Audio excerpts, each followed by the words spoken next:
The term minimalist is kind of intimidating. It's saying, I have nothing, I don't need anything to live to be happy, and some people can come off a little bit arrogant. But each and every day we are bombarded by advertisements to have you buy this, to try to outdo the Joneses.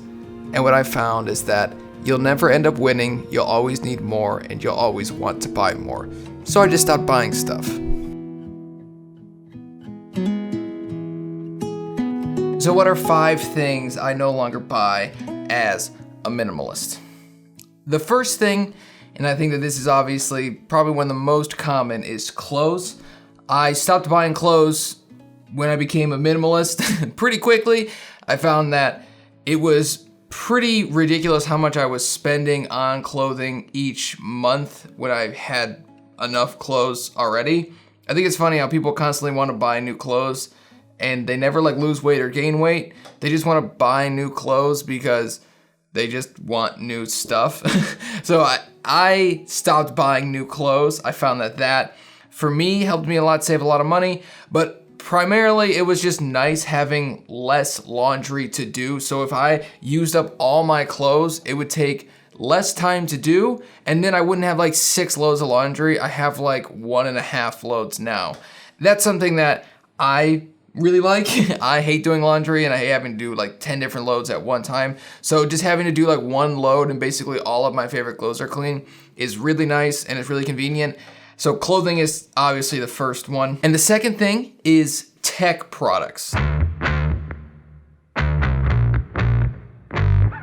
Each year a new phone is released, a new laptop is released, a new tablet is released, a new wearable is released. Tech products are constantly being released, and they get cheaper and cheaper, it seems, for the little mini tech products, whether it's like a Google Home, an Alexa. These products are not necessary in life. I've really cut out purchasing those products. I realized that spending money on a new phone every single year was not only financially a terrible decision, but just emotionally and irrationally just dumb.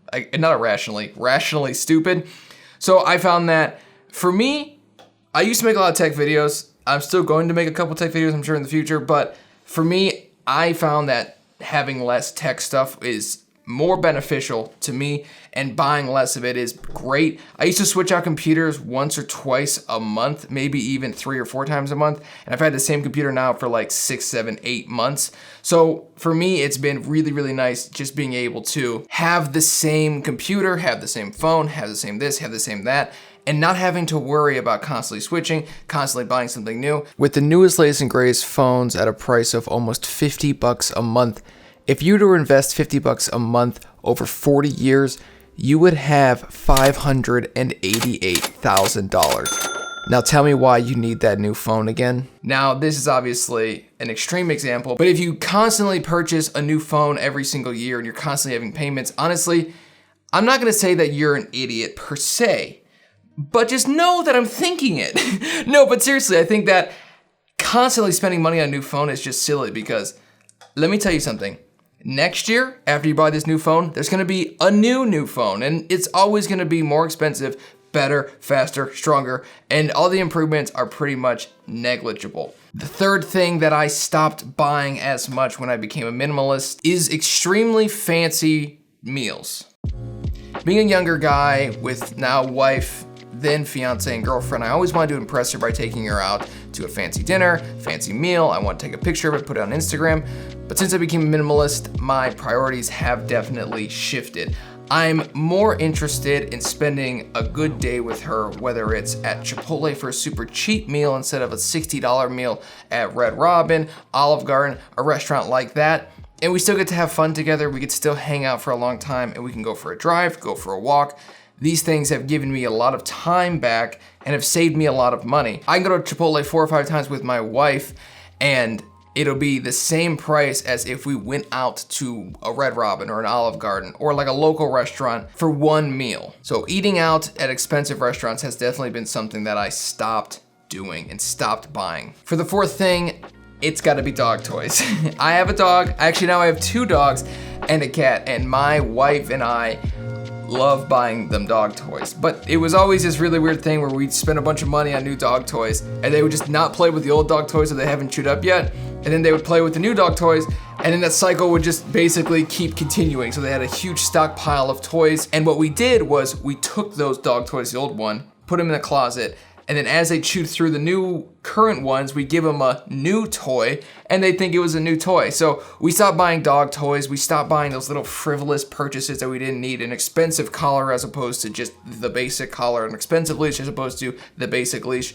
These are things that we definitely stopped buying. I'm really glad we did because it is really expensive trying to keep up with dog toys because it's silly. You could give them a tennis ball and they'll be happy, just as happy as if they had 47 different toys. So it's really just about playing with the dog. And what I found was that when we stopped buying all these dog toys, we actually ended up playing and being with the dog more than before, when we were constantly buying dog toys for the dog, and then we would never get to play with the dog while they were using the toy because we would be tired or we'd be out buying them dog toys. So this has definitely been something we stopped buying, and I'm super, super happy we did. The final thing that I stopped purchasing a lot of are the little knick-knack items. Whether it is an SD card holder, cords, backup batteries, whatever it is, you have too much stuff. The average American household has over 300,000 items, and if you think about the amount of time, energy to maintain those items and to buy those items that you spend each and every day, each and every year, you realize that you're wasting your life on items. These knick-knack purchases are the big one, I think. 1 through 4, pretty obvious, smart things to do. You save a little bit of money here, save money there, save some time here, save some time there. But at the end of the day, the knick-knack purchases are what are going to get you. They aren't the expensive ones. They're the on sale items. They're the items that cost 15 bucks, 11 bucks, 18 bucks, 14 bucks. These little items will not ruin your life, but will throw your minimalist journey, your financial freedom journey, whatever it is, out of whack. Because they're not that expensive, but the actual price is more than $10. Again, we mentioned earlier that investing that money, you'd make way more over the course of 40 years. That's obvious. And if that's not enough to deter you, what should be enough is these items not only clutter up your home, but think about how much time you spend cleaning up your home and cleaning up items in your home. And it's these knick-knack things that you're constantly cleaning up that you think you need. For me, it's little gadgets and gizmos, whether it is a backup battery, whether it's an SD card case for some reason that I had to have, whether it's extra iPhone cables that I don't need but I still had to have.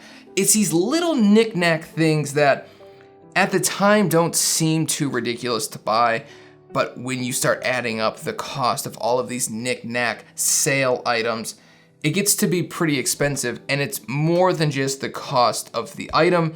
It's the emotional toll, and it's the fact that you gotta constantly manage these items. That's what I'm so glad we started this minimalist journey, or whatever you wanna call it, essentialist journey, because we are no longer constantly managing items. Items will always be there.